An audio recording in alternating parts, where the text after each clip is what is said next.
ఈ పవిత్రమైన మహాశివరాత్రి సందర్భంగా పరమశివుని మహిమను తెలుసుకుందాం. ఈరోజు చేసే విశిష్ట పూజలను, వాటి ప్రాముఖ్యతను తెలుసుకుందాం. ఈరోజు ఒక్కరోజు భక్తితో శివుని భక్తితో స్మరిస్తే అనేక జన్మాల పాపాలు తొలగిపోతాయని శాస్త్రాలు చెబుతున్నాయి. మహాశివరాత్రి అనేది శివుడు లింగ రూపంలో ప్రత్యక్షమై పవిత్రమైన రోజు. ఈరోజు శివ పార్వతుల కళ్యాణం జరిగిన రోజు అని కూడా నమ్మకం. ఈరోజు ఉపవాసం చేసి జాగరణతో పాటు ఉపవాసం చేసి పూజ చేస్తే భక్తులకు ఐశ్వర్యం, ఆరోగ్యం, శాంతి కలుగుతాయి.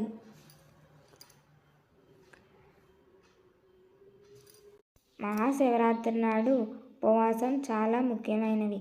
ఉపవాసం అంటే కేవలం ఆహారం మానేయడమే కాదు, మనస్సు, మాట, ఆలోచనలు పవిత్రంగా ఉంచడం.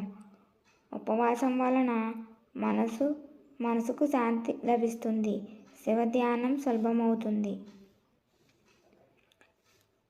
అభిషేక విధానం. శివలింగ అభిషేకం మహాశివరాత్రి రోజున అత్యంత శ్రేష్టమైన పూజ.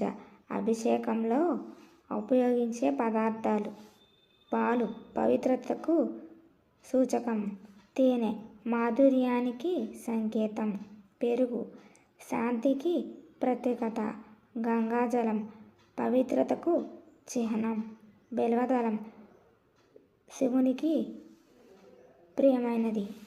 ప్రతి పదార్థం సమర్పించేటప్పుడు ఓం నమఃశివాయ అని జపించాలి.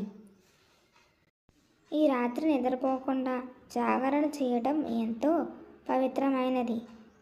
భజనలు పాడడం, శివనామస్మరణ చేయడం, శివ కథలు వినడం ఇవన్నీ జాగరణలో చెయ్యాలి.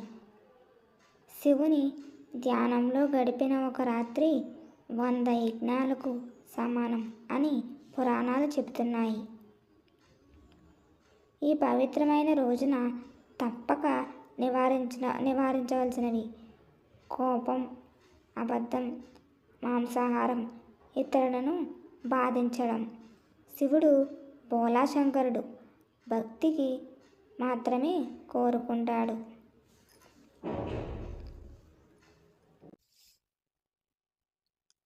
పురాణాల ప్రకారం ఈ పవిత్ర శివరాత్రి నాడు అనంత జ్యోతిర్లింగంగా శివుడు ప్రత్యక్షమవుతాడు.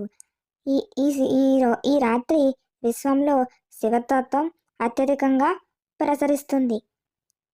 అందుకే ఈరోజు చేసే జపం, ధ్యానం, పూజ అనేక రెట్లు ఫలితాన్నిస్తాయి. మహాశివరాత్రి అంటే కేవలం పండుగనే కాదు, అది ఆత్మశుద్ధి చేసే ఆధ్యాత్మిక సాధన. ఒకరోజు ఒక వేటగాడు తెలియకుండా శివరాత్రి రోజున ఉపవాసం చేసి రాత్రంతా చెట్టు మీద కూర్చుని జాగరణ చేశాడు. అతడు కింద పడేసిన ఆకులు శివలింగంపై పడ్డాయి. అతనికి తెలియక చేసే పూజ వల్లే శివుడు ప్రసన్నుడై అతనికి మోక్షం ఇచ్చాడని ఒక కథ ఉంది. ఇది శివుడికి కరుణకు ఉదాహరణ. అందుకే ఈ శివరాత్రి రోజున భక్తితో శివుణ్ణి పూజించి ఆయన ఆశీర్వాదం పొందండి. ఒకసారి మనసారా ఓం నమఃశివాయ అని జపిస్తే శివుని కృప తప్పకుండా లభిస్తుంది. ఓం నమఃశివాయ. హర హర మహాదేవ.